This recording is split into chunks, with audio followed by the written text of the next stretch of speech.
शहराच्या रिक्षा आणि टॅक्सी चालकांना मराठी सक्तीच्या निर्णयाला शिंदेंच्या शिवसेनेकडून विरोध केला जातोय।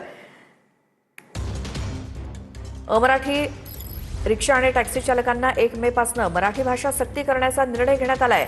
प्रेमाने शिकवलेली भाषा मनात घर करते तर सक्तीने शिकवलेली भाषा भीती निर्माण करते, असं शिवसेनेचे प्रवक्ते संजय निरुपम यांनी पक्षालाच घरचा आहेर दिलाय।